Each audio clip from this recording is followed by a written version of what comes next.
Hey everybody, welcome to Geek Addicts.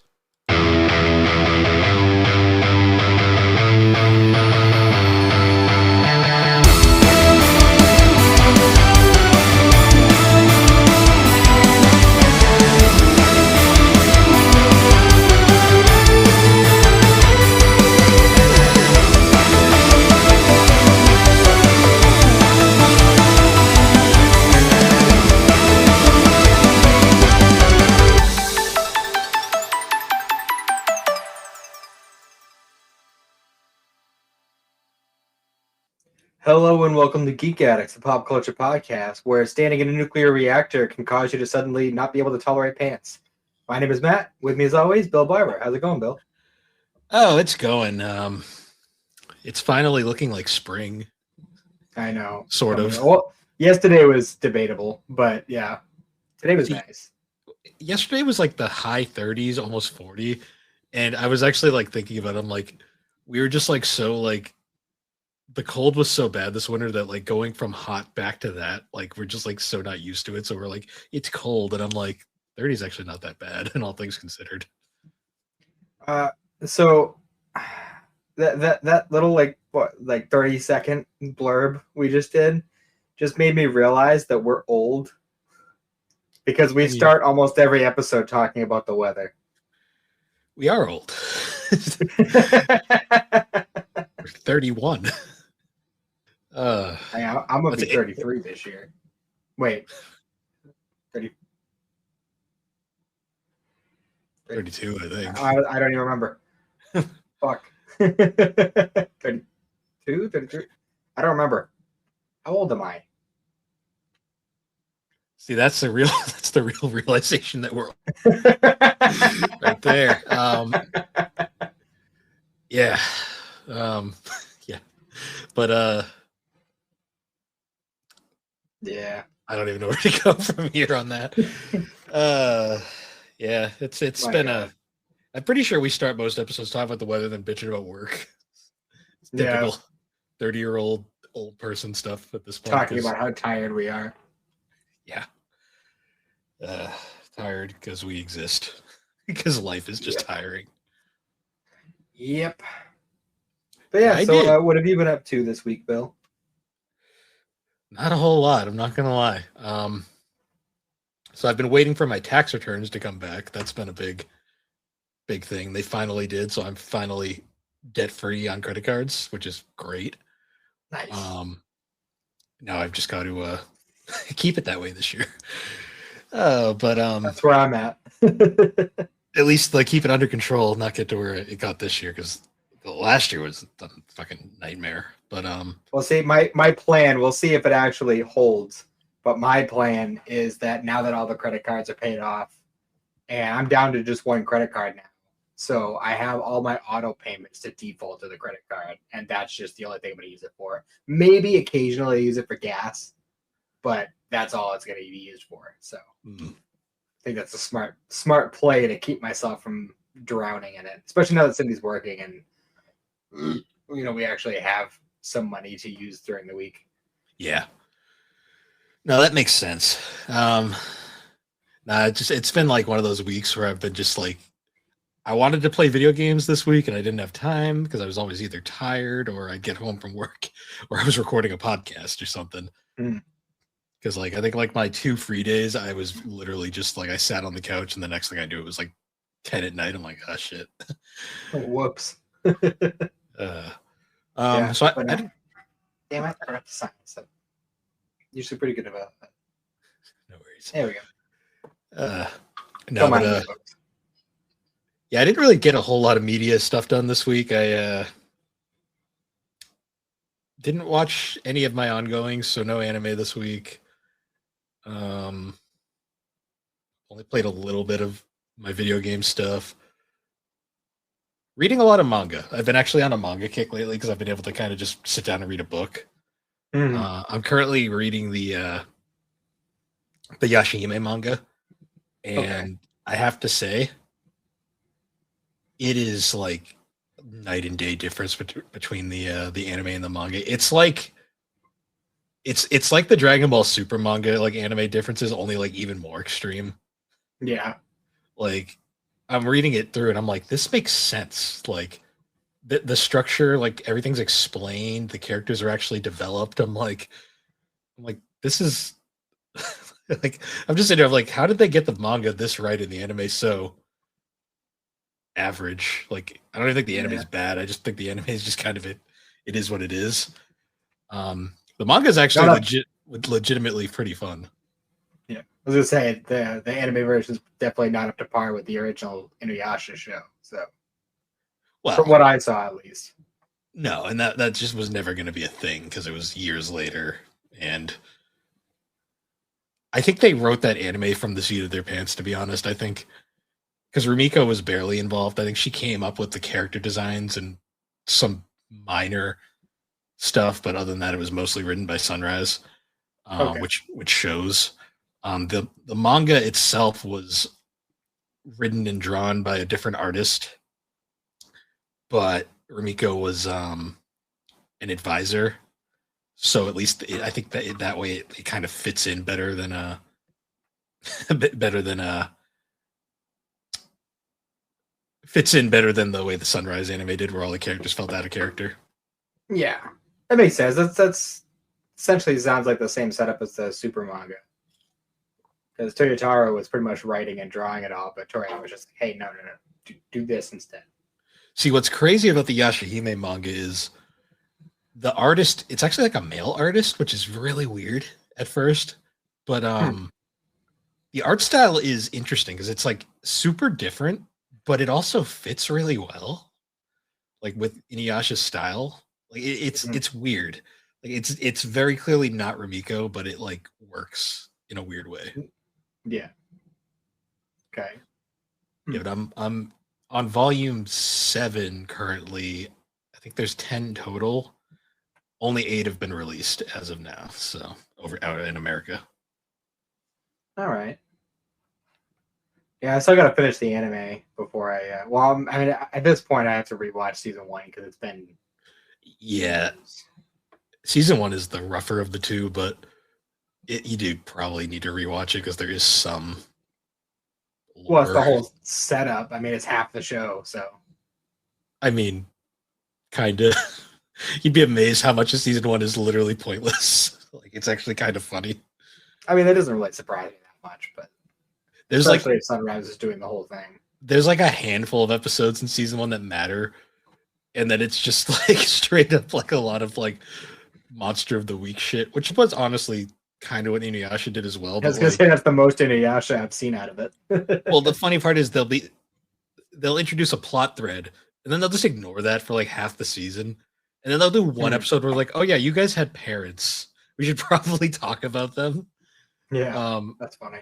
And then the whole time the 3 girls are just like, yeah, we don't give a shit because we don't know them. And I'm just like, well, that's great. The manga at least addresses that they at least care, even if they don't remember them at the same time. But yeah, I'll have to get into that at some point. I'd like to read it too, but I feel like if I'm gonna do that, I should probably take some time and try to read the Inuyasha manga as well. Especially since I know that they made so many like not like hard changes, but like character changes. Ironically, the character changes are mostly it's not even character changes, it's more dynamic changes. It was mostly Kikyo. Kikyo was the biggest change of the thing because they made her way more aggressive in the anime for some reason. Aside from that, the characters are basically the same. It's more they play up certain aspects, like obviously the Kagome sit boy stuff is way more prominent in the anime. It's really pretty good up until like the latter few volumes. Like the basically the ending is very where they clearly start cutting shit. Like the bone eating demons is like probably one of the biggest ones because that's like an entire fucking arc that they literally shrink down to one episode. Yeah, that makes sense. But yeah, I've been reading that and really been liking it. It's refreshing, honestly. Very nice. Yeah, I've been kind of focused more on gaming this week. It is part of the reason why it took me as long as it did to finish Watchmen, is because whenever I'd have like an extended amount of time where I'd actually be able to get a good amount of reading done, that was when I was picking up my my Retroid. Yeah. Which I've been having a lot of fun with. I've been testing a lot of different things and trying to push the limits of it. Unfortunately, I have not gotten Fable to work. I know that it's possible because I've seen people on YouTube do it, but I'm not familiar with a lot of like the settings and how all that works and what is even represented by each setting. Like I don't understand all that. So trying to figure out like optimal settings for a game like that, especially a jank ass game like Fable, the first one. Yeah. But I've been mostly messing with PS2. I actually start and beat Gun this week. Nice. Which was nice because I haven't played that in over 10 years easy. Also, I didn't realize until this current playthrough, but the main character that you play as, voiced by Thomas Jane, who you may not know right now, but he is the main character in one of my picks for Spooktober or Spooky Season. Nice. He's the main character. He's the main character of The Mist. So. Oh, interesting. And a couple other Stephen King movies. Have you ever seen Dreamcatcher? Probably not. No. All right. Well, he's in that too. You know what's funny about that game? What's that? When you pay really close attention to it, you realize really quick it's literally running off the Tony Hawk engine, and it's kind of funny. Oh, is it? That's funny. Yeah, it was Neversoft made it, and you realize really fast just looking at it, you're like, yeah, this is the Tony Hawk engine, just heavily modified. That's hilarious. Oh, but like the games look so fucking pretty on that screen. And I was even fucking around a little bit with a Game Boy game. I was testing tested a couple N64 things. Those worked great. I tested Melee, and that worked great. It looked really nice. And last night I got in the third-party dock, and I tested connecting two controllers at once. Cindy and I did a race on Need for Speed, and that worked flawlessly. So I'm very happy with this purchase so far. And now I'm playing through the PS2 Hobbit game. Oh, nice. And I started it, I think, Friday afternoon. And I've only been playing it like here and there, but I'm halfway through the game now. For context for the listener, it's Sunday. Yeah. But it's going well. I'm really having a lot of fun with it. I'm really happy that I decided to do this. Nice. Having pretty much the entire PS2 library in the palm of my hand is pretty nice. Yeah. I know some games are probably going to be harder to emulate than others just because there are some... There are weird PS2 games that use like this weird loading shit that makes them kind of hard to emulate for some reason. But like that's like maybe like a handful. So you probably... As of now, the only one that I've tested that gave me any sort of trouble was ATV Off-Road Fury 2. And it wasn't even the game itself, like the performance of the game itself. Like the game was still running and I was still playing it, but it had like this weird visual effect where it was kind of like these lights flashing, but they're like polygonal lights. Yeah. It was probably weird. An emulation issue. Probably. But I mean, it wasn't really a major one I wanted to play anyway, so it wasn't that big a deal. Did you try 3 or 4 or 1 out of curiosity?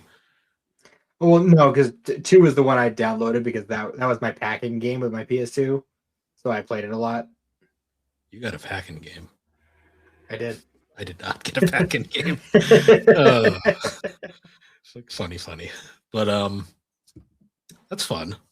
Yeah, I really wanted to play more Tales of Berseria this week, but it just didn't. Or last week, it just didn't work out, unfortunately.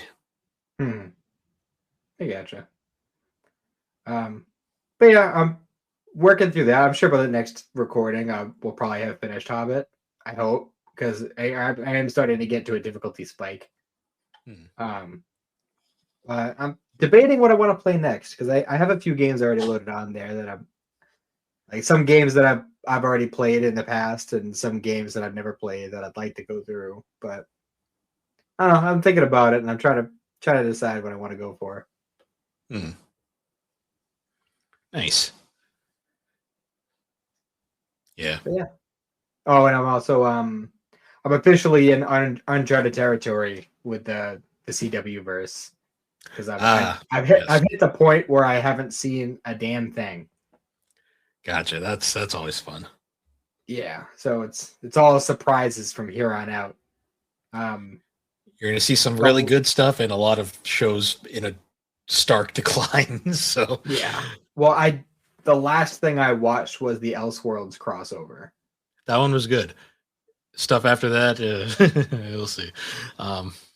Well, they introduced Batwoman in that, and like I knew that Batwoman was one of the series that is part of it. So like when they started like showing Wayne Enterprises and like showing the shadow figure in the background, I'm like they really want us to think it's Bruce Wayne, don't they? They want to, but they can't because they can't use Bruce Wayne because this other thing is using it and they can't have two Batmans. I don't know. They're saving it for Crisis. And also that's bullshit because there's always been numerous Batman. Well, actually, you'd be surprised. Like the DC animated universe used to get a ton of shit for that. Like when so like you notice like it when you watch like Justice League and then you go into Justice League Unlimited, you notice like all the Batman cast aside from Batman disappears. It was because Teen Titans came out, and when Teen Titans came out, basically that meant Robin and Nightwing by proxy were officially no longer allowed to be used because they could only be in Teen Titans, and that was a different continuity. That's so weird. And then like all the Batman characters got embargoed because the Batman came out, the second Batman show that was different. I remember it vaguely. I remember not liking it as much. It's honestly way better now than it was back in the day. But what's interesting about that one is because Teen Titans was going on, they couldn't use Robin in that either. So that's why Batgirl shows up first, and then Robin shows up later after Teen Titans went off the air. Why couldn't they just use a different Robin? Because Warner Brothers and DC are stupid. Because the dumb like fucking peons 8 Robins. You don't have to use Dick. Well, he's the only one that. Well, here's the thing. It goes deeper than that because they were using Dick in Teen Titans, and because of that, they couldn't even use Tim in the animated series because he's a Robin. Like that's how. So he just can't be called Robin. They can't use a Robin. They were restricted from any Batman characters in Justice League. Red Robin. He didn't exist yet. There is actually a character called Red Robin. That's why I said. Yeah. He didn't exist yet, and that would still count as a Batman character. So no. Stupid. Yeah, DC has. Yeah, I don't know. I don't know why they do it that way. They just do. It's a very interesting way to set it up. That's why legit like only Batman showed up in Unlimited basically the entire time. Strange. Yeah. But speaking of superheroes. Yeah, speaking of comics, speaking of superheroes, we're going to talk about a book that technically doesn't have any, except for one. Yeah, it's mostly just punks in costumes. That's a way of putting it.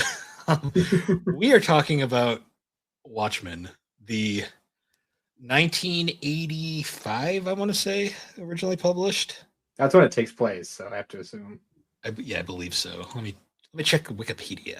1986 is when it was written, but it took place in 95. The 1986 maxi series created by Alan Moore, David Gibbons, released by DC. One of the most acclaimed comic books of all time in a lot of ways. Mm-hmm. And boy, is this thing influential, but also holy shit. Does this thing get dark and very deep at times. So I guess like going into Watchmen a little bit, This was your first time reading it, right? Yeah. Okay. This was like my third time, maybe. It had been quite a while since I've actually sat down and read this thing. Um, Hmm. Going forward, and I forgot how dark this story really gets Hmm. at times. So I guess the best way to set this story up is this story takes place in an alternate 1985 where Nixon is still president and the Cold War is like legit going to go nuclear. It is like it's like literally a dystopia. Like the world is shit. It's actually kind Yeah. of funny watch reading this nowadays. I'm not going to go any farther into that, but yeah. Yeah. Um, and the whole idea behind this story is it's essentially like a deconstruction of the comic like superhero comic genre.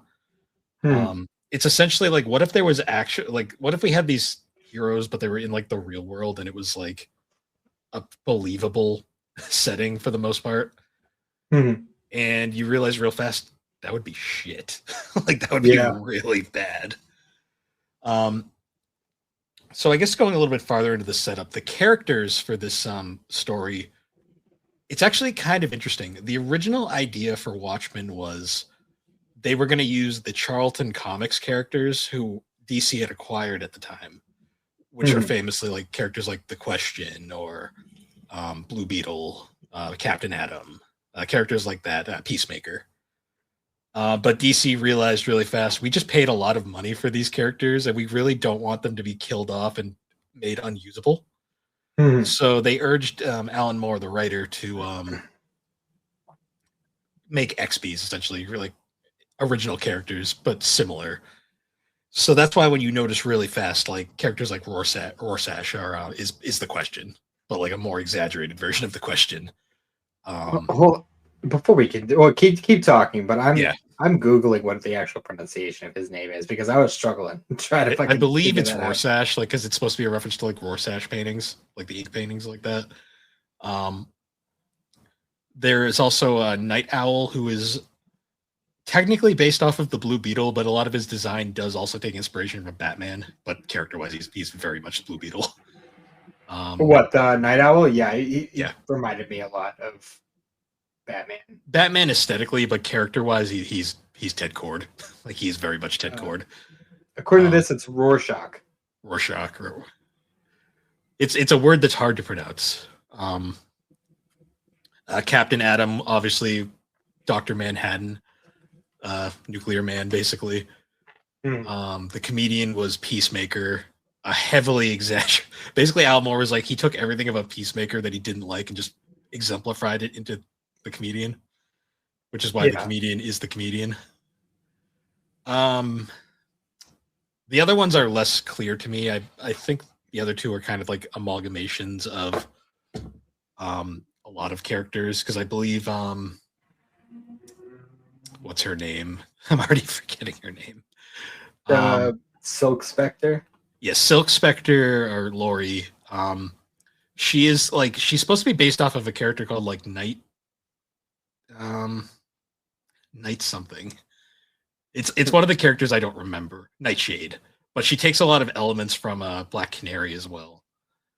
And then Ozymandias was a reference to Thunderbolt. So Okay. a bunch of characters. Only some of them are really relevant these days. Like obviously, the Question is still around. The Blue Beetle's still around. Um, Peacemaker is very popular right now. Yeah, they just made a series for him recently, didn't they? He got a series. There was a Blue Beetle movie, although it's not Ted Cord Blue Beetle. It's his successor. Hmm. Captain Atom is still very much present. Most of these characters are still around. The Watchmen characters, though, are definitely unique to say the least. Yeah, definitely takes its own spin on it for sure. There's no heroes in this book. Like the closest thing to a traditional hero is Night Owl, Yeah. and even then, like his entire joke is that like he's basically a rich boy playing superhero with like the most unnecessary technology that he does not need for what he's Yeah. doing. Like he's literally fighting bank robbers and like like assaulters. Basically, it's like he does not need his fucking hover ship and mech armor. Yeah. But so I guess getting into the story is the way that the story is written is really interesting because it is extremely hard to follow at first. Like Yeah, it was. I got a lot of the same kind of vibes that I got when I was reading V for Vendetta. Like, it took me a little bit to kind of get my bearings and figure out what we were doing in this story. Yeah, because the starting of this, so this story technically doesn't have, it's technically an ensemble cast, but the one who gets the most front and center is probably Rorschach, right off the bat, because he's kind of either him or Lori. To a degree. She comes in a lot later. It's weird because like all the characters are technically important, but like there's certain ones who make the plot move along. Because yeah, the start of the story literally starts with a murder mystery. Which, fun fact, if you're actually paying attention, the answer to the mystery is literally on the first page. Is it? All right, I got the book here, and I want to. So, also, I'm gonna just say spoiler warning. We're gonna spoil this thing rotten. So yes, if you look really closely on the first page, and you see the little van here, right next to where he fell, the van has the logo for Ozymandias' company on it. Oh. Yeah, I didn't notice that my first reading. And then someone pointed it out, and I was like, "Fuck!" Like, are you like really? Well played. There's also another. This one I've seen online, and this one might be a bit of a stretch. But you notice how like on all because they have all like the individual comics. This was originally 12 issues. And one prominent feature is the Doomsday Clock in the corner. Yeah. The Doomsday Clock is always in the shape of a V. And the only character whose name has a V in it is Ozymandias' real name is Vet. Or Vet. Vate. Yeah, Vate. Where is it? Adrian Vate. This one, that might just be coincidence, but you know, it's there. There's a lot of the way the storytelling in this series works, I feel like it was on purpose. It has to be, because there is another key thing that a lot of people miss the first time around reading this is when you look at any of the narrations, all of the main characters are are like unreliable narrators. Yeah. Because if you look really closely, the dialogue in the boxes doesn't match what's going on in the comic, like ever. Like you'll notice like the art is usually the way I've read it is that the dialogue you can't trust. The art is the actual what's going on. And it basically it makes it so you have to really examine everything. And it's a crazy story. I did think it was kind of weird too. I'm trying to like parse what the meaning of it is, because obviously like just about everything that happens throughout this comic is intentional. But that internal pirate story that was going on throughout the whole thing, like I'm still trying to figure out like what the role of that was. That the pirate comic that goes throughout this story, because every issue has a recurring bit where they go into this in comic within the comic, and you get this little thing between these two characters, the newsstand guy and then the boy reading the comic. I believe their literally names are Bert and Bernie. Like I think they're both they have the same name when they find out at the end. But the context with that comic, from what I understand, is that comic is the most truthful thing in this entire story. Okay. Like that comic is legit what's going on in this story more often than not. Yeah. I was like going through it. There was points where I was just like, man, I want to read that story. Where's that story at? Well, you notice how that story is like really foreshadowing like Ozymandias' plan. Like spoiler warning, Ozymandias is the main villain well, there's no real heroes in the story, but the main culprit of everything going on. And it's kind of crazy how they really like they keep you off the track throughout the entire run while also shoving it in your face.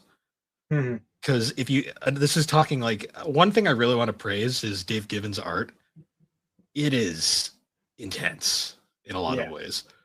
But like one thing you notice is like anytime a really key plot point that seems irrelevant at the time is going on, like there's a plot point in the story talking about how Dr. Manhattan is potentially giving people cancer.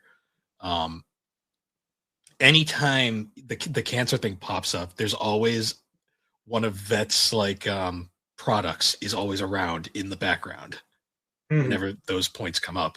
And it's always like when Dr. Manhattan's ex-girlfriend is talking about her cancer, there's a poster for his perfume brand over to the side. And I'm just sitting here going like, huh, like that's interesting. Yeah, it's still interesting too, how he was just like, I'm going to come up with this elaborate ruse to figure out how to give all these people cancer so that everyone thinks it was his fault. Like, yeah. So I think before we go in, because we're not really going beat by beat, we're kind of just talking about the experience. It's too dense. It's too dense. And we have to do like a segment situation and talk about each chapter individually if we're gonna even then I think we're just not smart enough for that. No. So what are your thoughts on all the characters, like the main ones? I mean, for the most part, they were pretty engaging. I was really interested by Rorschach at the beginning because it seemed like he was going to be like the main focus, but then like certain ways in, like a few chapters in, it like kind of shifted, and we were kind of getting more into like, you know, Laurie and Dr. Manhattan, and to a lesser degree Night Owl. Like we were getting a lot more from them than we were of him, and he would just kind of pop up from time to time. Dr. Manhattan was interesting. His backstory is nuts. Like, when you find out he was a watchmaker whose dad was like, this is useless, you're going to be a nuclear physicist instead. Yeah, right. Of all things. And his death scene is brutal. Well, his origin story scene, I should say. Yeah. Like, gets just straight up annihilated by a nuke. And then like what, like so and so months or years later, he's just like, all right, I figured out how to put my body back together. I like how he's just like a circulatory system walking around at one point, and it's like, what the fuck? Yeah. And then he just reappears to his girlfriend, like fucking butt ass naked. He's like, I am returned. I love how like he rebuilds his body. I'm like, yeah, that's close enough. It's just like, did you forget that people aren't blue? Yeah, I don't. Like if you can rebuild your body out of nothing, I'm pretty sure you can make yourself the right color. Yeah. I do find it very interesting too how they constantly do this thing where they switch between, they'll talk about like so there's two teams in this series. There's the Crime Patrol, I think they're called. They had a dumb name. Well, it was the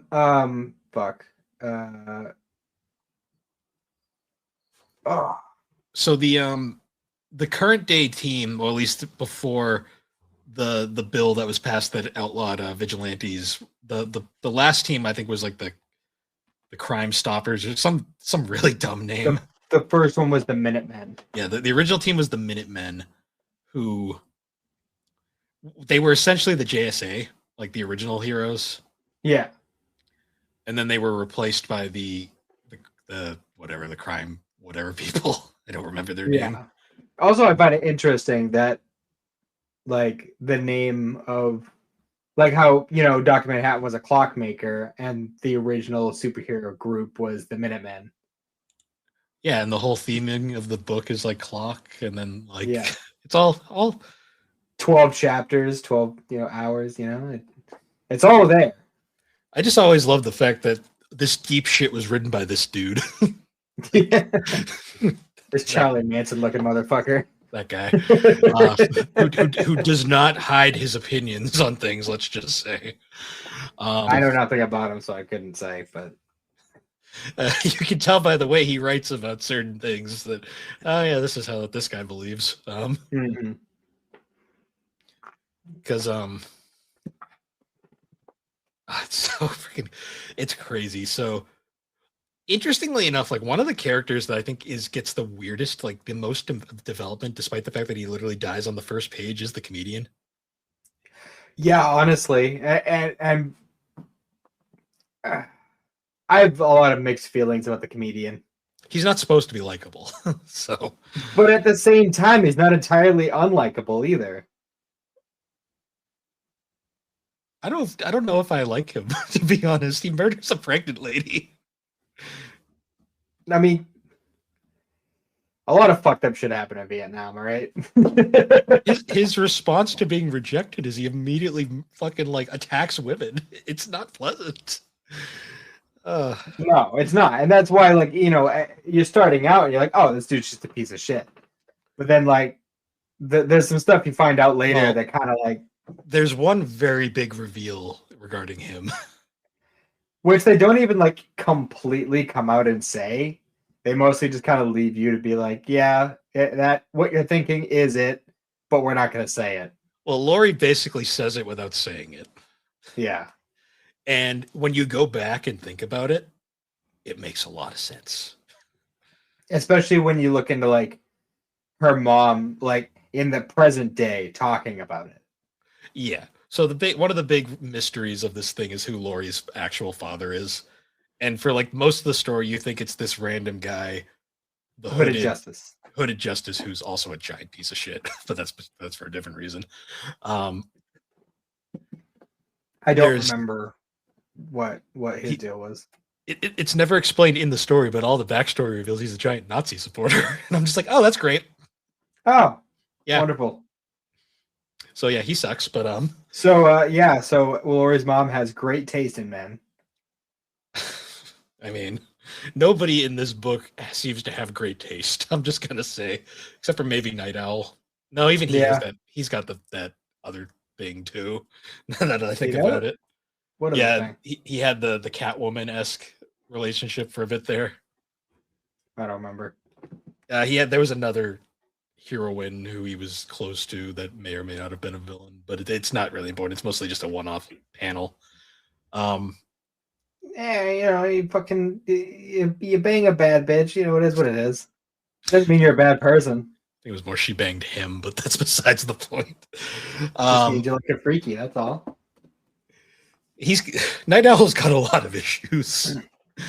Night Owl is the good boy of the story.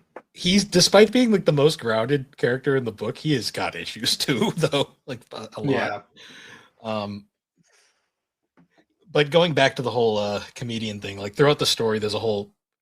It's basically said without saying that Laurie's father is not actually her father, the guy that her mom married. And it's left as a mystery throughout the whole story. And because we never actually see what Hooded Justice looks like, it's left very ambiguous. Like in like one of the backstory, like in between chapters, there's a whole point where like the original Night Owl, because the first couple of those in between chapter things are his biography. And there's a point in it where he basically says he thinks this is who Hooded Justice was, but he doesn't actually know. Like it's just kind of a now thing. that I'm thinking about it, the signs are there with him. This dude's walking around like an executioner's hood and a noose around his neck. The signs are there. What's really weird though is he's a Nazi supporter, but he's also implied to be gay. Like, I don't know. But he was hooking up with Laurie's mom, wasn't he? That's what they say, but you got to remember, there's no reliable narrators in this story. That's true. Except for maybe the original Night Owl. Even his biography is questionable because he literally flat out says he just guesses things throughout it. So at least he's honest about it. Yeah, I mean, because he flat out says he's like, I think this is who Hooded Justice is. Like, this guy died right around the point where he stopped heroing, but I don't really know. That's speculation. It's not being unreliable. Well, what's funny is there's actually later on in the story, there's the scene where Night Owl and Rorschach go and confront that bar, and they go to the bar and they confront the bar owner.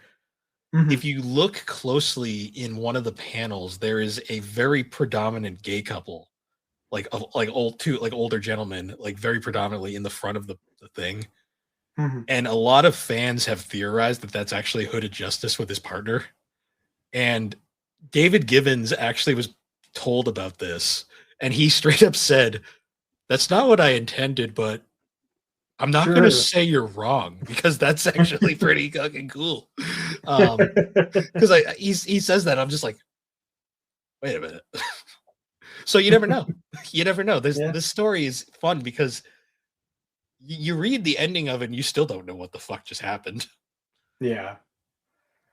But we've been really stretching this out. Basically, it's found out later that it's revealed that the comedian is Laurie's father, in the sense that she basically kind of figures it out on her own because she Yeah. puts the signs together, because neither parent ever explicably says it. The closest you get is there's the scene where they first initially meet, after the initial attempt to start the team, and he's trying to get close to her and being like really actually like one of the few genuine decent moments the comedian has throughout this Mhm. story, and he immediately gets basically told to fuck off, Yeah.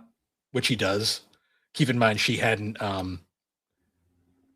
Laurie hadn't found out that he also attempted to assault her mother earlier in the past, so she Mhm. had no idea. And of course, she finds out later, and their second encounter is not nearly as friendly, and she never finds out there either. But it's Yeah. basically revealed when she breaks down on Mars and destroys Dr. Manhattan's Mars palace. Which was just rude and uncalled for. Well, did you catch the symbolism there? To So in an earlier scene where it's basically confirmed that Laurie's father is not actually her father, she smashes the snow globe. Oh right, It's yeah. it's That it's makes a sense. parallel to that when she finds out who her actual father is. She smashes the very palace-looking clockwork contraption on Mars. Mhm. Um, it was just a thing I realized really fast. I was like, oh, that's a parallel. That makes sense.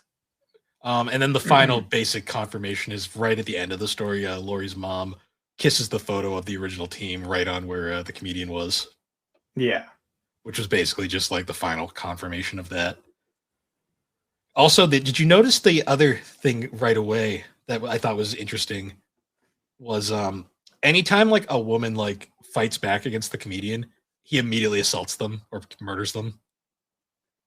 But when Laurie throws the drink in his face, it's the one time he doesn't. That may make sense. That's like another sign there because he doesn't want to hurt his daughter, because it's like the only person he really seems to care about in his But weird I way of mean, doing that.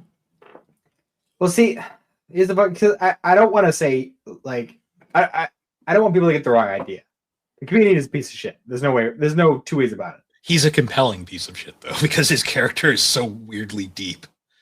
But when you find out the whole stuff with Laurie's mom, like at the end of the story, and it kind of like, because the only context we really have for what happened there was what was it was the original Night Owl, right? Walked in and he wrote about it. Yep. Um, he walked in at the end of that whole thing, so he doesn't really know what happened before that. So what we're seeing might not even be what actually happened. Well, you got to remember And when we find out that they actually had an actual relationship, later on, yes. So it's one of those weird things that, like, and especially when you have that extra context of Laurie's mom being like, "Oh yeah, no, it was a long time ago. It's fine. Don't worry about it." Like, it kind of leaves it open to interpretation. Like, maybe it wasn't as bad as we seem to think it is. Um, and well, again, he is a piece of shit. No arguments about that. But Vietnam was fucked, and it brought out a lot of bad stuff and a lot of relatively decent people. Vietnam was fucked. Yeah. And being like that dude in that situation, like, there's no excuse. Well, But there's a it's lot of people probably walking among us who did fucked up shit in Vietnam, yeah. and doesn't necessarily mean that they're at their core a bad person.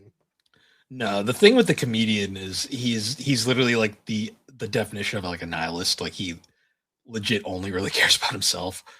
Yeah. And what's crazy is Rorschach is an even bigger one. And ironically, Oh, for sure. Rorschach is like the only person who's really upset that he died because he was like his hero. Yeah. It's very clear considering how the way it's written around him is that he's like the only person that really seems upset about it because that was like literally his idol, basically. It's really funny too because Rorschach really reminds me of like season 1 Arrow. like, like he's got like a lot Kinda. of those kinds of vibes. He's just like, oh, I need some information. Oh, well, I broke your finger without asking a question. My bad. Here's the question though, if you want to keep another one. Like, Well, it's really funny too when you realize Rorschach is just like is essentially he's a very exaggerated version of the question in a lot of ways, but he's Mhm. such an iconic character that they actually took a lot of his influence um and added it to the actual question, like especially the one from the animated series, well, Mhm. Justice League Unlimited, um, which is really funny because he's actually not that extreme in his comics. Mhm. Um, unlike Rorschach, who's straight up just a right wing nut job, crazy person. Out of curiosity, are any of these characters featured in any other sect of DC Comics? um, do you want me to save the sequel to Watchmen for when we get to the end, or do you want to just tell you, Oh, explain it there's to a you? sequel. It sure is.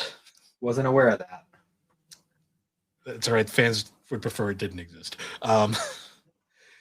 I will. Well, there's two sequels technically. There's the HBO series, which takes place after the events of the series, which is Oh, well, actually, you've mentioned before that Dr. Manhattan was supposedly behind the New 52, so we'll get there. I guess that answered my own we'll, question. we'll get there. I'll explain. I'll explain Doomsday Clock at the end because yes, the Watchmen has a sequel and it is a thing. Um, it's honestly it's just as thick and as long as this, Mhm. and it's not bad, but it's also this didn't need a sequel. That's all I'm gonna say. No, I definitely agree with you there. Um, Also, do you know the fun way how DC screwed over Alan Moore with this? No. So it was written in the contract when Alan Moore wrote Watchmen that as soon as Watchmen went out of print, the rights to it would revert to Alan Moore and David Gibbons, and they would own it as their own creator-owned work. Mhm. The thing is, Watchmen was extremely successful and very popular. So DC, after the 12 issues were done, immediately made the trade paperback. The Mhm. trade paperback has never been out of print. Jesus. Do they get any royalties at all for it? Oh, it probably gets royalties for it. But it soured Alan Moore's relationship with DC so bad he basically refused to ever do anything for DC ever again. The only Mhm. other thing he did for DC was the Killing Joke, and that was only because it was a favorite of the artist Brian Boland. Mhm. That's also why he refuses to put his name on any adaptation of his work. Like you'll notice, like the Watchmen film, it only lists David Gibbons. It doesn't list Alan Moore as Mhm. a creator because he doesn't want his name on anything relating to it. Okay. Alan Moore is like basically just a hermit now that just is secluded away. No one really Mhm. knows what he's doing anymore. But yeah, his relationship with DC was like super soured by this whole Gotcha. experience because DC basically stole one of the greatest comics of all time from him. I mean, could he not have like negotiated a better arrangement, or Well, was it unfortunately, was that just DC being sneaky? Like, oh, we're just gonna set it up like this, so if it's successful, we could just fucking screw him on it. I don't think the way it was signed was initially to screw him over. I just think it happened that way, and it was just kind of a case of DC was like, "Sorry." That makes sense. I mean, it was a kind of a similar thing with the author of the Witcher novels when CD Projekt Red came to him about the games or whatever. I think he came to him about like the first game. Or no, I don't know if it was like they had to approach him for each individual one, but basically, like when they approached him about a game, he was just like, "Yeah, sure, whatever. Like, I don't think anyone's actually going to care about it, but yeah, go for it." They were like, "All right, so how do we want to set up this payment? Do you want like a percentage, or do you want like a flat amount that we'll pay you right now?" And he was so like, he had so little faith in the game being, popular that he just took the flat amount. So kind of fucked himself pretty hard Yeah, there. that sounds more like a him problem than the company itself. But he's been super bitter about it ever since. Well, they offered him. They offered him No, a they better did. deal. They gave So him a chance. I don't feel as bad in that case. No. Watchmen was more just like, yeah, that's shitty. What are you gonna do? Yeah. Keep in mind though, DC is also the company that basically stole the rights of Batman from its true creator for years and only recently acknowledged his existence and properly credit him now. So despite knowing full and well, like they like knew full and well, and they just went years basically being like, yeah, we know he created it and did most of the work, but Bob Kane had a contract, so sorry. Yeah. We know Bob Kane didn't actually do anything, but sorry. He has his credit now. That's all that matters. But yeah. So Watchmen. Where were we? We were talking about the comedian. We had mentioned. Is it interesting that Ozymandias is probably the least interesting of all the characters, despite being the one that has the biggest like surprise? Which I think is actually the point. I borderline ignored him throughout the whole thing until the big reveal. Yeah, and I'm sure you were like, "What?" I was just like, "Okay, this dude's just whatever." He's just, I have all this money. I'm so smart. Look at me. I still walk around in my costume, even though I'm not a superhero anymore. Well, you realize too, like that's another little hint is how like nostalgic he is for the past and like stuck he is in it. And the whole time I'm like, when you read it again, knowing everything, you're like, the signs are fucking everywhere. Like it's literally in your face. I think after a while, when I come back and revisit it, I think I'll find it to be a more engaging. Because the first run through, I was just like, what is going on? Like, I was spending so much time just trying to figure out what was happening in the story that I didn't really have time to stop and smell the roses, Yeah. Well, I mean, because the first time I read it, I had no idea about the unreliable narrator aspect to it and how like you have the art is what you have to trust. So rereading it this time, I'm like looking at the art like super deep, and I'm just like, shit, like there is so many hints everywhere here. When we actually get Rorschach's backstory, though, that was also that was also depressing. Still not sure how true it is considering the narrator stuff, but well, it was almost told exclusively through the art, so true. That is true. And it was like an actual flashback and not just like somebody telling a story. He was just thinking about it as he was being like not interrogated. He was being like psychoanalyzed or something. Yeah, he had a therapist essentially because Rorschach is legit like a nut job at this point. Like he is. Yeah. He is like is he supposed to be like Russian or something? No, he's Or is it just because he's supposed to be like mentally challenged that he talks funny? I think it's more that his brain is not there. She's probably gotten quite a few concussions. But in his like backstory flashbacks, it talks a lot about how he's like, he has mental issues, like not like I'm a crazy kind of mental issue, but like, like he's one of those like, I need extra care as a kid, and that was part of the whole problem that he's having with his parents. Well, yeah, because his mom was literally a prostitute, and I'm assuming he didn't have a dad that mattered. Yeah. Yeah, and she lets her feelings about him out really quickly, and it's very like, oh, that's dark. Yeah, it's no good. Yeah, because you find out he's basically just mentally snaps, and then he's the way he is because of that. And apparently he wasn't as like dark or hardcore like in the early days. It was like after a while, and eventually he just fucking broke. It just like, all right, I'm just gonna be the fucking douchebag snapping fingers. Well, it was when he did that first real like investigation where he brutally murdered those two dogs, and then left the guy to burn to death in his house. That he really the guy who, keep in mind, was a massive piece of shit. Like it's not it's not like he killed some innocent, but at the same time it was still dark as fuck. Yeah, for sure. Like, because like one of the craziest parts about that whole, so there's a point in the story where Rorschach gets captured by the police, and he's unmasked, and he's an ugly motherfucker. But I think that's kind of the point. Mm-hmm. They're having a psychiatrist like basically do like the Rorschach paintings essentially, Mm-hmm. and they're asking him what he sees, and like at the first go around he like is like pretending to be normal, like he'll do like the normal like image things even though he's thinking what he actually sees. Yeah, he sees the dead dog, but he's like, I see a pretty butterfly. Pretty butterfly.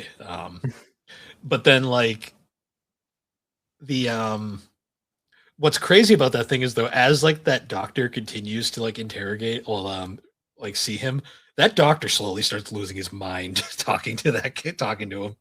Yeah, it ruins his marriage, and he ends up quitting his job. Yeah, it ruins it like literally like ruins his life because like Rorschach is that insane. Yeah. Which is funny though, because then you'll also get like his dynamic with like Night Owl is like surprisingly sweet. Mm-hmm. Like it's like his one true friend. Like even Night Owl's like, he's like, you were so hard to be friends with, and I'm sorry. And he's like, no, it's true. I'm a fucking mess.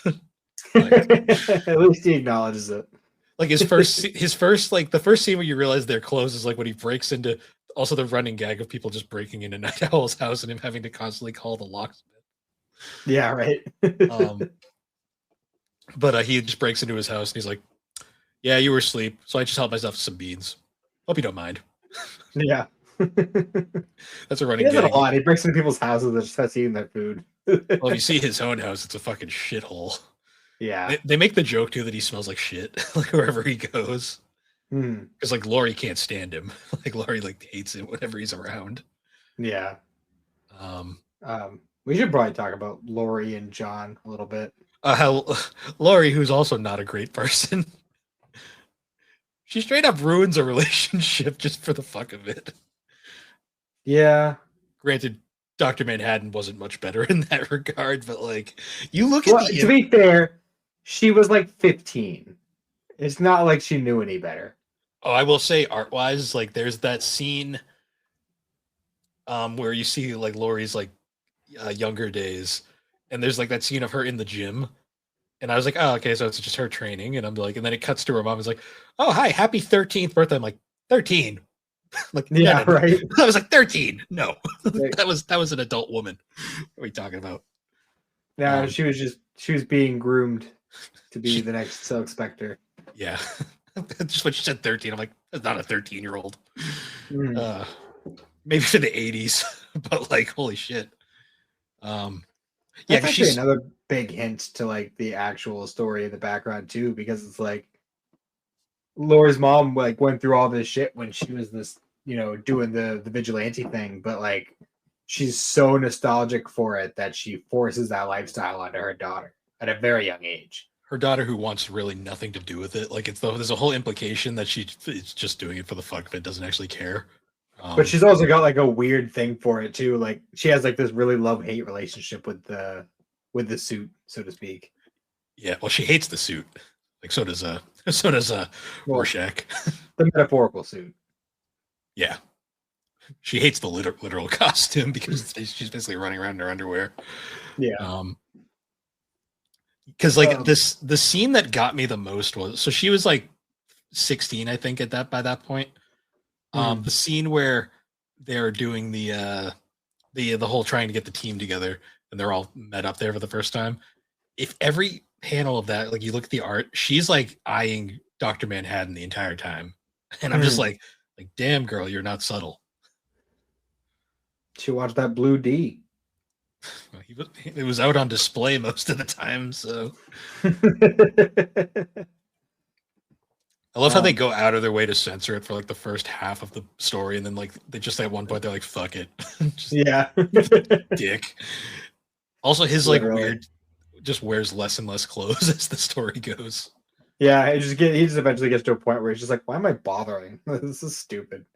Who's gonna stop me? Yeah, I know, right?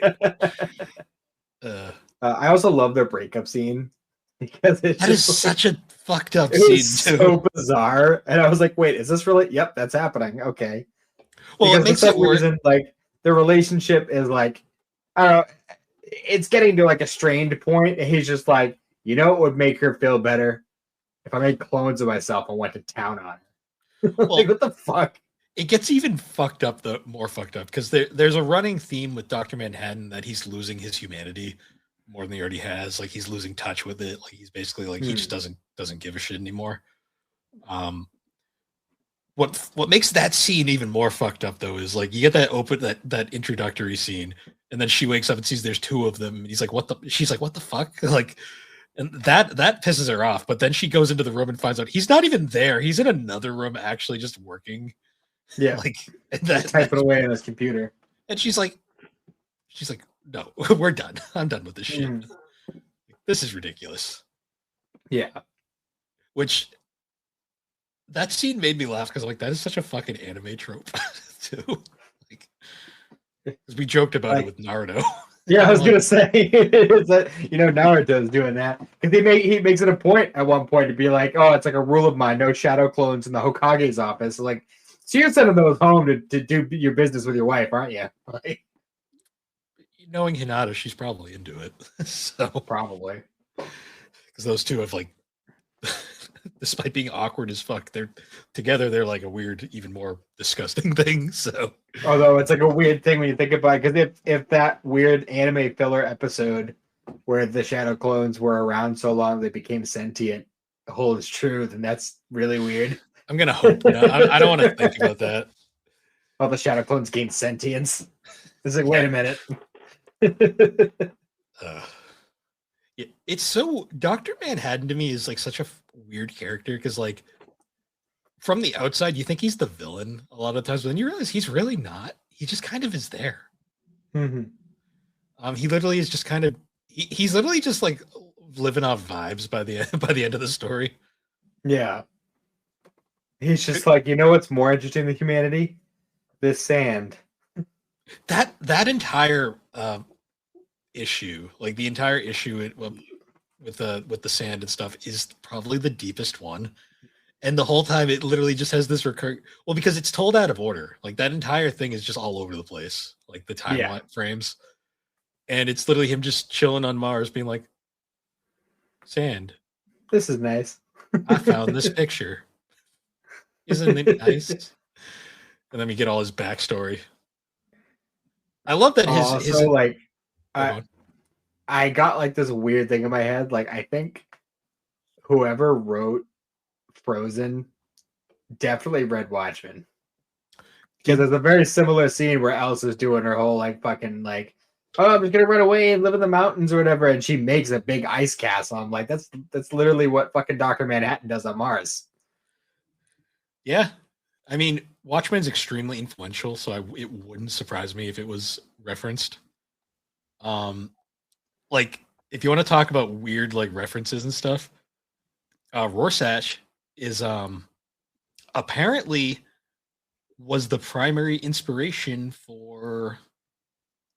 Where did I find this? According to Wikipedia, Rorschach was one of the biggest influences on. I've lost it. I don't want to say this unless I know. Found it. Apparently, Hajime Isayama, the art creator of Attack on Titan, apparently Levi was heavily inspired by Rorschach. So keep that in mind. I see it. I see it. Thinking about it after the fact, I'm like, yeah, I kind of get it. He's not as. No, Levi's not as fucked up, but his mom was a prostitute. Yep. And he's very paranoid and about shit and kind of a conspiracy theorist. And he makes Well, dumb apparently- decisions under pressure. Yeah. Yeah, come to think of it, yeah, that makes a lot of sense. Not the sole inspiration, but apparently that was one of the writer's biggest inspirations for Levi's. And and we had the whole thing with Dr. Manhattan with like just the nervous system, and then he gets super, super big at the end. Yeah, there's a lot there. There's a lot there. Yeah. No, because yeah, so like continuing on with the story too, like after basically Dr. Manhattan they make the whole fake like he's killing people with cancer, even though they're very specific, like outlying cases. Because they find out Lori doesn't have it, and she was around him for like 20 years. Yeah. She was with him for a long time. Yeah, and she's fine. This person took it that long to just say fuck this. Yeah, I know, right? Well, we find out Lori basically like once the act that outlawed vigilantes came around, she basically just hangs it up and just chills with him in government seclusion just to get a paycheck. Yeah, because I guess like part of it was like, oh, we need you to be there to like keep him grounded and happy so he doesn't just fucking go nuts and kill a bunch of people or something. Yeah, to the point where her mom basically says, "Oh yeah, they just keep you around because you got to fuck them every couple of days." Yeah, right. I was like, Jesus. Which apparently he's not that interested in anyway because he sent in his fucking shadow clones to do the business for him. Well, yeah, he's bored of it, so he's trying to make it creative. He found some interesting videos on the internet, and let's try some stuff. Yeah. But basically though, like he basically gets like just run off Earth, which was all apparently Ozymandias's plan, was just to get rid of him because he was the only real obstacle in his way. Yeah. And Dr. Manhattan's literally just like, he's like, all right, well, fuck this. I'm going to Arizona. And then I'm going to Mars. Bye. Yeah. It's just like, okay, he's gone. And then I did think it was kind of funny that like so eventually Lori ends up at Night Owl's place and they're hanging out or whatever. And like they at just some point she shows up at his house distraught, and then she's like, no, I'm gonna go. And then he's like, wait, stay with me. I don't have anyone else over. I'm lonely. And she's like, okay. He's like, my couch is comfy. Basically. Totally what he had in mind. Also, I found it interesting that like they start hooking up at one point and he can't get it up. Yeah, he can't. But he can only do it in the costume. Yeah, because then they get in their costumes, like, we're gonna go save some people from a fire. Then they bang then, and it's fine. It's just like, oh, I see. So that's what does it for you, huh? Yeah, it's like one of the few. Surprisingly, not counting Dr. Manhattan, there's not a lot of nudity in this book, which I was actually surprised by. That's like one of the few nude scenes in this entire book. Yeah, they're very few and far between. Which was actually kind of refreshing. I'm not gonna lie. Yeah, because this book's already edgy as fuck as it is. Like to the point where Lori refers to herself as edgy multiple times. I will say the relationship between her and Lori and Night Owl though is kind of cute. Like it's actually like, for sure. It's like, wow, this is actually kind of normal. Like it's like a normal. Until the end when it gets sad. I mean, they live happily ever after. Well, kinda. After they find out what's actually going on, they're fucking so depressed. They're literally weeping as they're hooking up. And then Dr. Manhattan just stands over them like, that's nice for them. And then he leaves. Yeah. He smiles. He's like, that's nice. And then he just leaves. No, but they get together at the end and they live happily after ever under different identities. But they're fine. That we know of. No, we explicitly see it. Oh, well, I mean, they show up at her mom's house, just to say hey, but also it's implied in the sequel that they're still happy wherever they are. They're not very. They're not. The HBO series though completely shits on the ending, but that's a different thing entirely. So we should probably get into the actual climax of this story. We've kind of gone over all the characters and most of the here The and build-up. there stuff. Because the basically the first trigger of the ending is essentially at one point they go save the house fire, like the people in the building. But the Yeah, and police then immediately, yeah, and then the people immediately show up, and the police show up, and they're all like, "So that's convenient how all this stuff happened. You seem to like owls," and he's just like, "And owls are cool. yeah, No, he made like a whole thing about the calendar. It's like, oh, do you notice that the next one is an owl? I'm like, did you notice there's a different bird on every page? So like, that's not really anything. yeah." He's just like, "That's a coincidence, sure." They're like, "All right, we'll be seeing you," because you know that they know by that point. Yeah. Because immediately when they decide to do, because immediately after like they bang in the spaceship, he immediately is like, "We gotta break Rorschach out."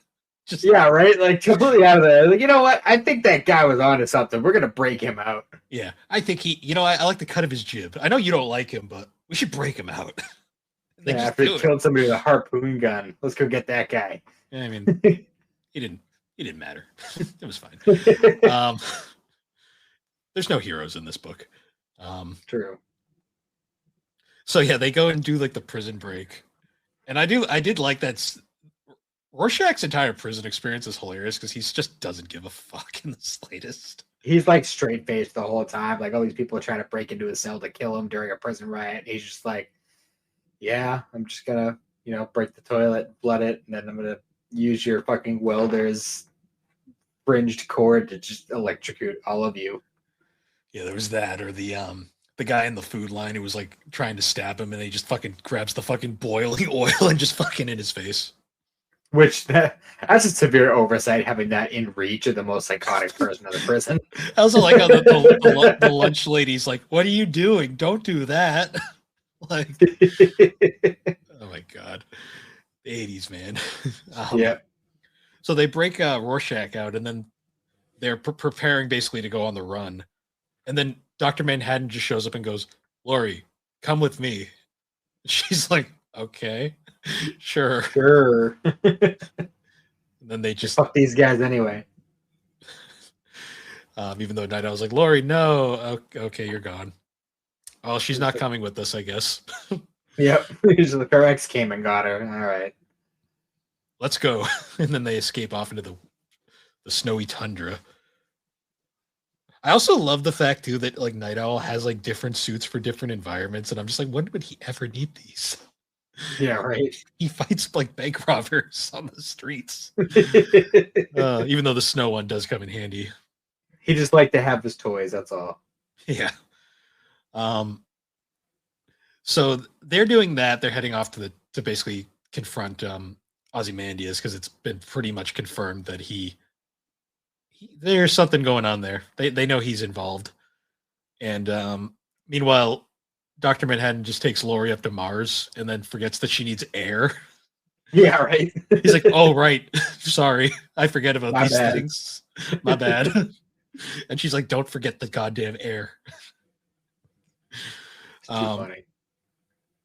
But yeah, we have basically all that really happens with Lori up on Mars is she has the whole reveal about who her dad is, and then they break down and then decide to go help back on Earth. Yeah, she spends the whole time trying to convince fucking Manhattan that, people are more interested in the sand.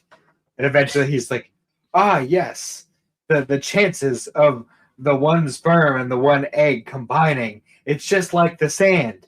And it's She's like, "Legit, they're gonna kill everybody." And he's like, "I don't really care, but I guess I'll help you."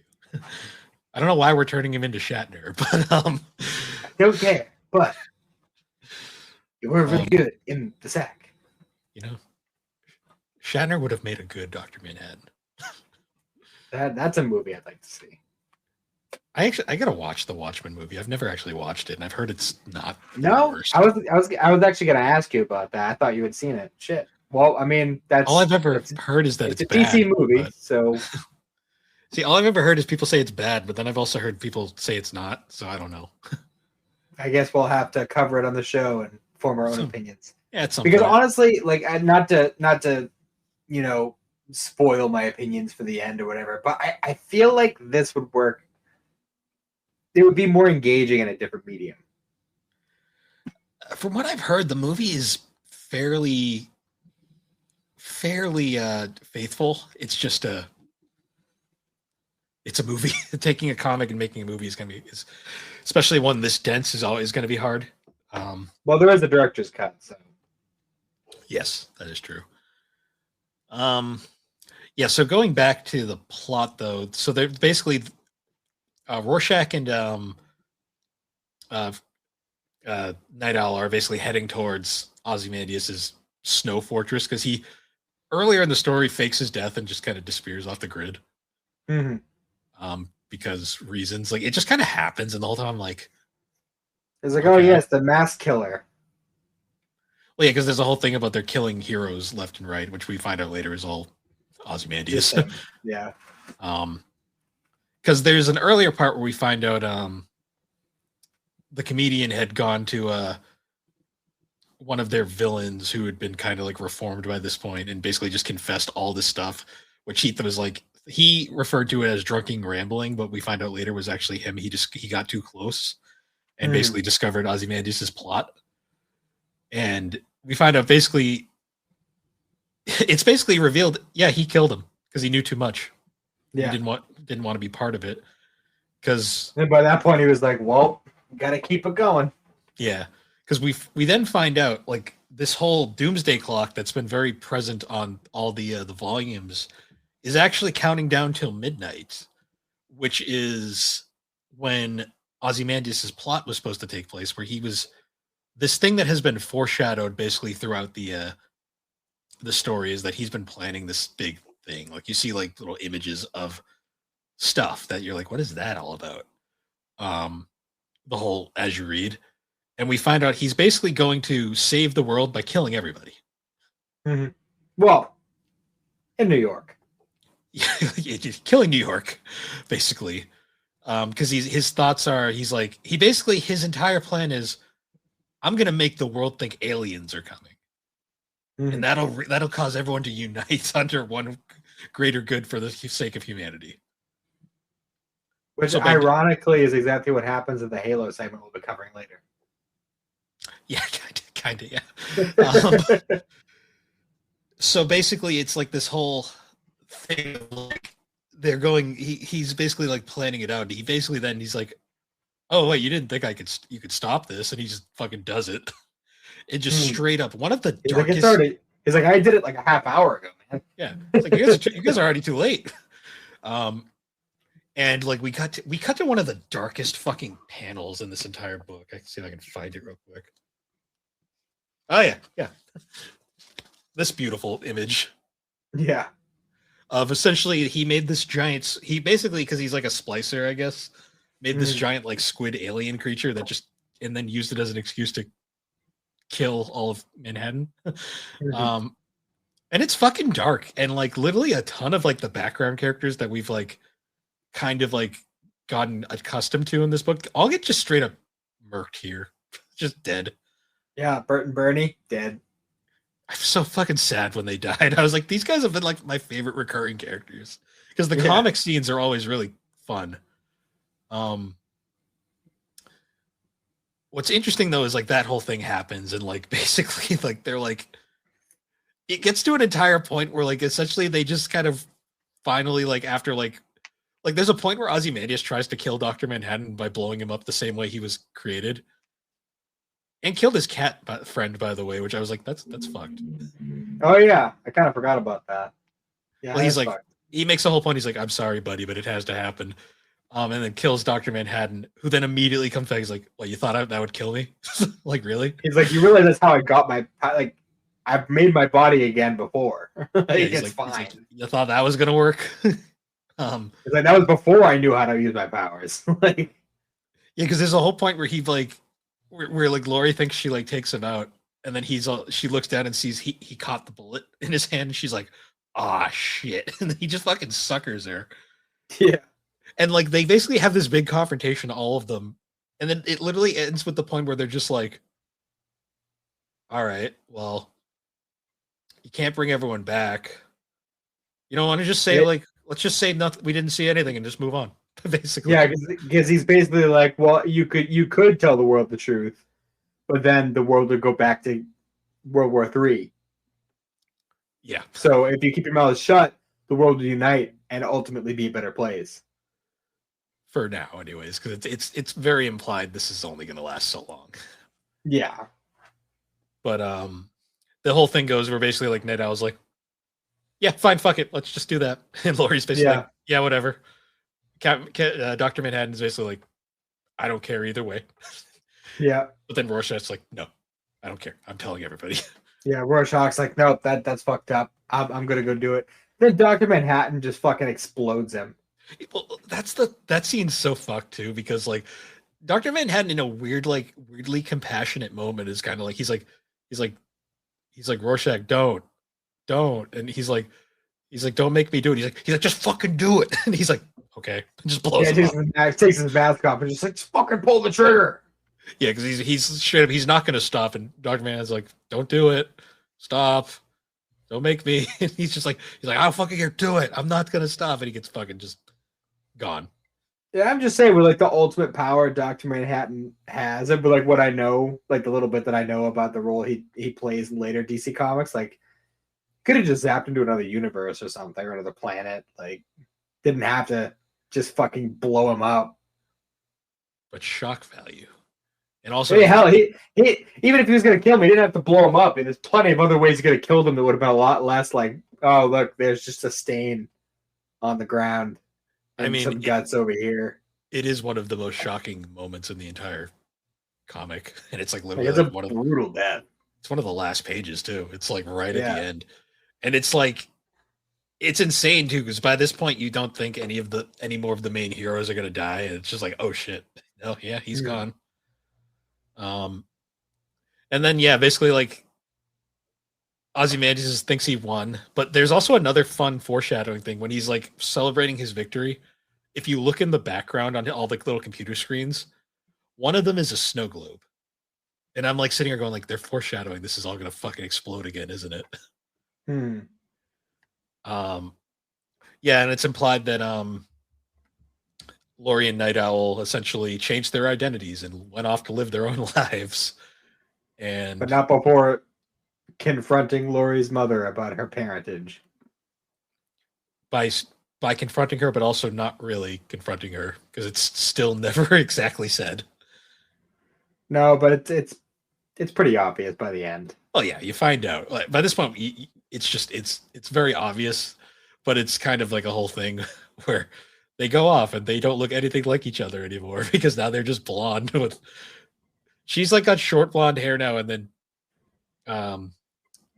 Night Owl's like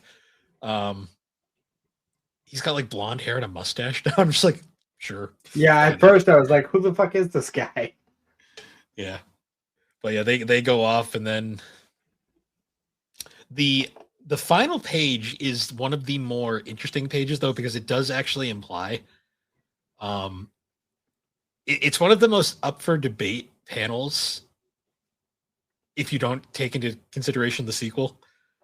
We get that image because there's a recurring thing of like they constantly like go to this random tabloid newspaper that Rorschach really likes. You know, the kid with the smiley button shirt that you see. Yeah. That's the newspaper basically, and the final panel shows they're looking to make their next story, and he basically looks to the assistant there, and he's like, "Go through the mail, see if you find anything interesting. I don't give a shit what you pick, but whatever you find, maybe it'll be a thing." And if you look in the pile, Rorschach's journal's there. Ah, Um, interesting. Another thing too that's kind of interesting is we find out throughout the story that Rorschach actually does edit his journal, because the like the opening monologue where he talks about the comedian's death, that's considered like the first part of his journal. Mm-hmm. But when we go to that newspaper the first time he apparently sent it into them, they basically reject it, considering it's too hard to read and it's a bunch of rambling gibberish. Mm-hmm. So then one of the second times they appear, they read that opening part again, but it's been dumbed down considerably and has much easier to read dialogue. Mhm. So it implies that he's at least like rewritten like parts of his journal at times. But I see. it's basically it's left ambiguous whether or not the truth will ever get out. That is until Doomsday Clock happens, where it's Mhm. basically implied that yeah, they did find that out, and it did basically the world did go back to shit really fast.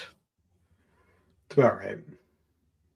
Now, Doomsday Clock, though, that is its own can of worms because essentially Doomsday Clock was written as Jeff Johns really wanted to do a sequel to Watchmen, but he also wanted to somehow incorporate it into fixing the fuck up that was the New 52 Mhm. by basically ignoring all of the shit that originally, basically, because the original explanation for the New 52 was Barry went back in time to save his mom in Flashpoint, and then as he was coming back, he encounters this like being known as Pandora, who basically is like, "There's a great evil coming, and we need you guys to be stronger. So I'm going to combine all these worlds together to make you guys stronger." And that's how the New 52 is born. Mhm. It's a whatever plot. It kind of just it happened.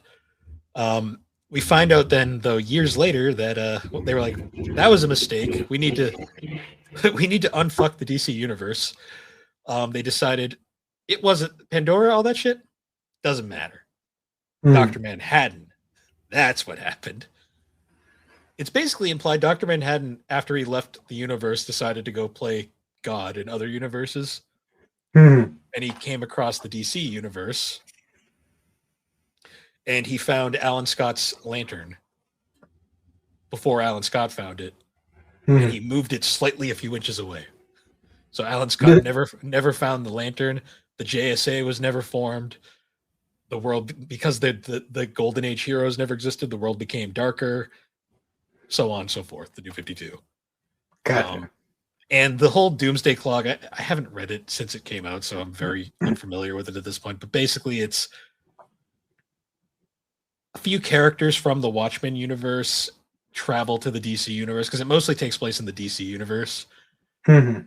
And Dr. Manhattan's basically just there because he's basically the DC universe is devolving into chaos, just like the Watchmen universe was. Like the world's at war, like all these heroes are fighting each other, crazy shit like that. And essentially, it's enough to get Dr. Manhattan's attention, and then Superman causes him to discover what hope is, and in the process, he fixes the universe Hmm. in exchange for his life. It's a bizarre sequel. It's not bad per se, but it's also like extremely unnecessary, especially because like it was so delayed that like a lot of it's like fixing the universe stuff kind of already happened before it was even finished. Hmm. It's weird. Basically, all what it did was it was a combination of Doomsday Clock and then the event Dark Knight's Death Metal that essentially they just established that everything's canon. Like the canon is whatever the writer feels like.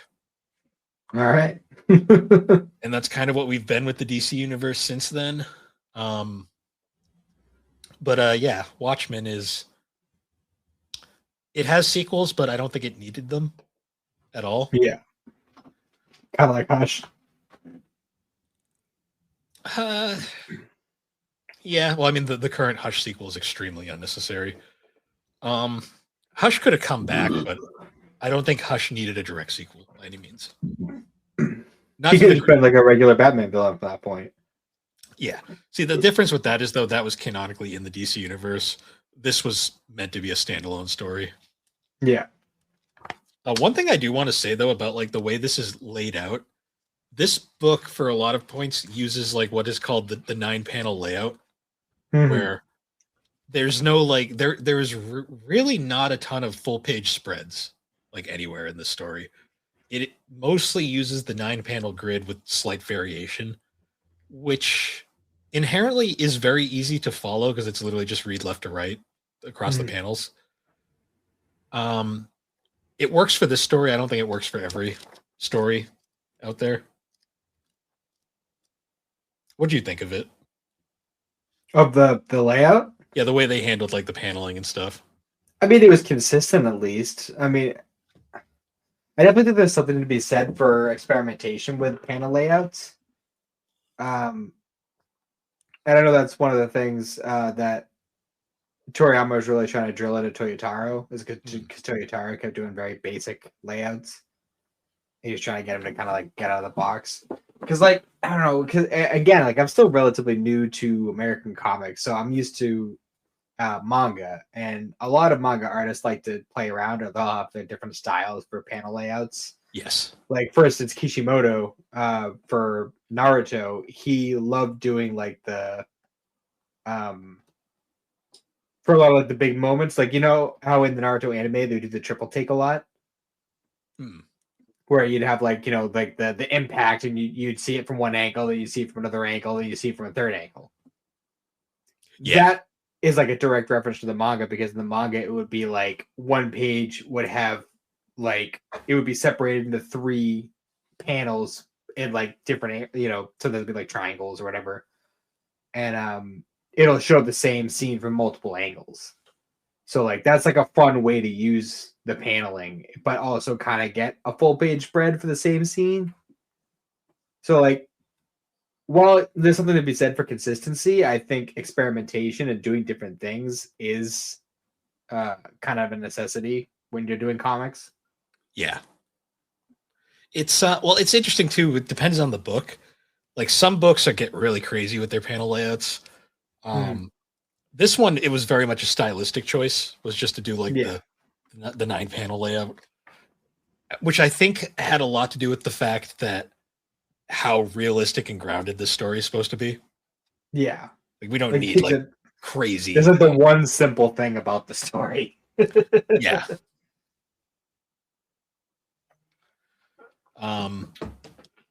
Yeah, so that was Watchmen. It's one of those books that like you can read it like 12 times and you'll probably still not 100% grasp it. Yeah. It's an extremely dense book. And it, honest to God, it took me longer to read than Lock and Key, and Lock and Key was very long. It's the thing with this one is like it's only 12 issues. It's like not the longest thing in the world, but like every page, like you look at this, like there is so much dialogue here.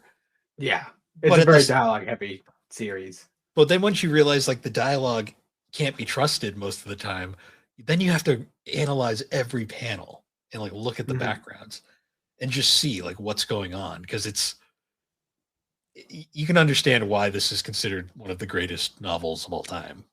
Yeah. Like this is one of those books where like when you see the people that go comics are for kids, I'm like, no, they're not. No, they're not. No, anyone who says that is a fool. Yeah, this is like straight up like this is basically literature, and honestly, you just get pictures to go along with it. Right. I still enjoy it though a lot.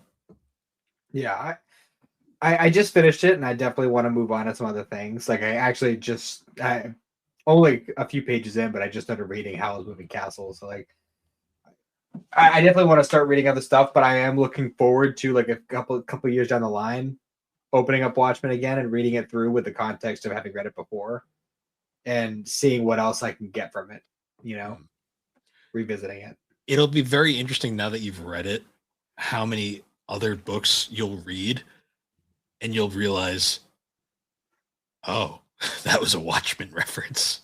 Yep. Like, cause this, like Akira, so much shit was influenced from this book. And I'm definitely happy I own it. Like, I'm happy this was one of the first, when I got into comic collecting, this was like one of the first things I bought, because basically everyone said you had to, if you're going to be a comic fan, you got to experience this. That being said, though, I will admit, Alan Moore's not for everybody. The way he writes, it is pretty dense. Is very dense. He also, there's a lot of shit in this book that you read it now and you go, oh, that wouldn't fly today. Yeah. I think again, I I want to watch the movie and get it from a different angle, like look at it from a different medium. I think in terms of like a comic book experience, I think I like V for Vendetta a little bit more. V for Vendetta is a more focused plot, I'd say. But as far as reading it the first time, because it became a lot more of like trying to figure out what the story was doing as opposed to enjoying a piece of entertainment, Yeah. No, Watchmen is like legitimately supposed to be a book that makes you think about shit. And like it's supposed to be one of those stories that like lives in your head like rent free, basically. Yeah. Cause like after reading this last night, I was like thinking about it for like hours after. Like I'm just like I'm just the whole time I'm like, what did I just read? Like what's going on in my head? You know what's funny too is when I started reading it, my mother-in-law, it was like, oh, I read that back in the day. That has the blue guy in it, right? That's amazing. You've met Lisa, right? Yeah. Pretty sure you have. Yeah. The blue guy. Yes, there is a blue guy.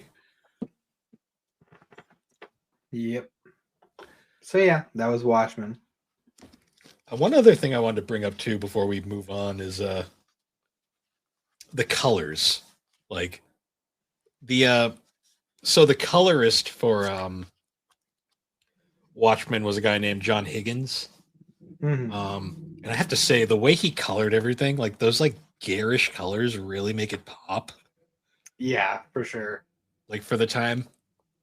Cause like there are some panels that are so fucking ugly, like in that beautiful way where I'm just like, God damn. like Especially the scene comparing it. Oh god. I was gonna say like the whole like scene where the comedian dies. Where he's pushed out the window. That scene, the reds and stuff, it's like that is a nasty looking panel. But at the same time, you're like, holy shit. Like for sure. Yeah, I was gonna say like especially comparing it to like V for Vendetta, which came out right around the same time. Give or take a few years maybe. But like Watchmen definitely was playing with a lot more more color, and I think part of that was like the kind of like painting a broader picture of the world, how like there's numerous different angles to look at things. But V for Vendetta had a very much older style to it. Yeah. Where they were using like maybe 4 colors throughout the whole thing. It had a look that it was going for. Yeah. It's really weird, like because whenever I go back to old comics, like the art is always one of the things that always sticks out to me because the art was very different back in the day when it came to comics. Yeah, compared to modern art. Just like the way it's colored, it's like so. It's just kind of like another image, like scene that I remember vividly is like the scene where Rorschach gets unmasked, and they like really highlight his face, and you're like, it throws you off because you're like, God damn it, he is hideous. Like the way he is drawn. Like they really go out of their way to like make it. They're like, yeah, this guy is ugly, and it's supposed to be. There's a reason he wears the mask. He refers to the mask as a face too. Like, he's like, oh yeah, well, he's not mentally stable. The character, his name is Walter, I believe. He looks like a Walter. His character's dead, essentially. Like he considers himself dead, and he just is Rorschach now. And I think that's all part of the whole mystique of it. But yeah, it's still like a 10 out of 10 book for me. Like it's very understandable why it's considered one of the most important comics ever made. Yeah. So yeah, I guess now to end things off, we'll move on to our segment for the week. We're going to start putting them at the end just to not break up the topics as much. I saw some people online commented on it, so we'll see how it goes. So I don't remember what music we did. I'm not gonna lie. Me neither. I think it was this one because it sounds Halo-ish. Hmm. What was our? Oh right, it's Halo anime time. Yes. All right, so returning back to Halo Legends, we now have the second segment from the Blu-ray / Amazon Prime release schedule, Origins Part 2, Hmm. which is the direct follow-up to the previous segment, Origins. Once again, animated by Studio 4 Degrees Celsius. Still hate that name. It's just dumb. So the first part of Origins really focused on like basically the backstory to the Halo universe and all that stuff. Part 2 now focuses on the rise of humanity as a civilization, Hmm. and then like the rise of the Covenant and all the war essentially going on with the worlds. The one thing I found really interesting about this segment was it essentially takes place throughout the Halo games. Kind of, yeah. I mean, by the time Halo starts, the whole war between the Covenant had already begun. Yes. I don't know how long humanity had been like traveling through space up to that point. But I know, I mean, the Spartan program had been going for a little bit at least. So, because I know like all the scenes, like because it'll cut between like the plot scenes and stuff, and then it will cut to like these scenes of Master Chief, and I believe those scenes all take place throughout the trilogy. Because I know the way it ends is like essentially like right before where Halo 4 starts, I believe. Is it? Well, I think it's I like know, it's like we saw little bits and pieces of like the flood coming back and infecting the Covenant, and then later the UNSC. It was hard for me to really like parse when certain things are taking place. I also didn't play Halo 4, so I have no context for that game whatsoever. It's been a long time since I played any of the games really, like all the way through. I know the ending kind of implies it because it shows Master Chief's back in the pod again. Mhm. And Cortana's kind of just chilling there, and it shows that she's kind of suffering from that glitch. Right. Okay, you were talking about the right when like the like present way with Cortana telling the story rather than Yeah. the flashback. Gotcha. Yeah, because it cuts to all the flashbacks between where we see all the different moments he had throughout the story. It's kind of weird how they handle it. Like it's kind of in between. They're explaining like the backstory, but then they'll cut to like a scene of Master Chief, but they won't really focus on what Master Chief's doing there because they're still explaining the story. Yeah. Which it was hard to follow at first, but then when I realized what they were doing, I kind of got it. I was like, oh, okay, they're summarizing the plot of the trilogy while also explaining the backstory to the events of the trilogy. Yeah. Which is a choice, I will say. For sure.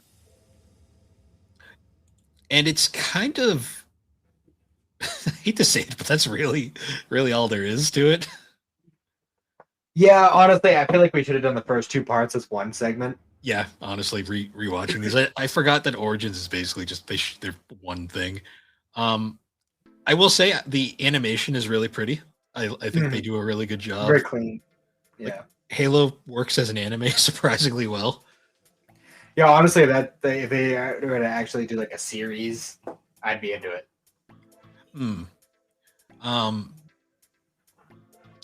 Yeah, it's kind of interesting too because like the music and stuff is all really nice. Like the voice acting is very solid. I guess if you've never played Halo, watching those two back to back, I guess would give you sort of an explanation for what's going on. But no, for sure. I mean, honestly, I got a lot more from those two Origins than I got from the games themselves. So, which is interesting. I find it too that how elusive. What's Master Chief's name? Is it like John? It's John. I don't know if he has a last name. I don't remember. Why is every character named John? Dr. Well, Manhattan was John. Like, I mean, the name John's been around for over 2,000 years. So I know it's such a common name. Like so many my brother-in-law's name is John. Yep. My uncle's name is John. Like, it's just so many video game characters have like protagonists and they're just John. Yep. I think the main character of Mass Effect is also named John. It's an easy one to get away with.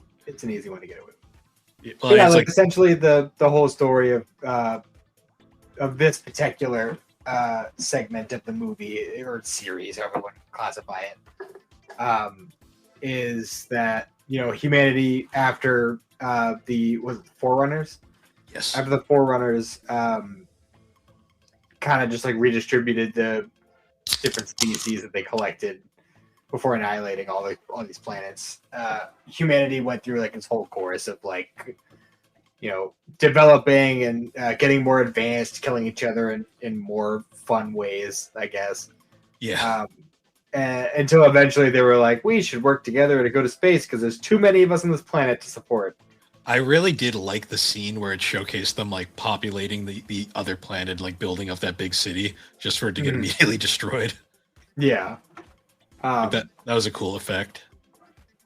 But essentially it was just like, yeah, but you know what? Even if they're in space, they're still human. So they're going to continue to kill each other until a threat big enough to unite them comes up. Which, again, it's ironic that we're talking about this right after talking about Watchmen. Yeah. Yep. It's funny how that keeps happening. Yeah, it's almost like we planned it, which we didn't at all. We didn't. But we can pretend we did. It turns out symbolism runs deep. Yes. Also, apparently these two segments aired in 2010, so these are over 10 years old now. Over 15 years old. Jesus Christ. Yeah.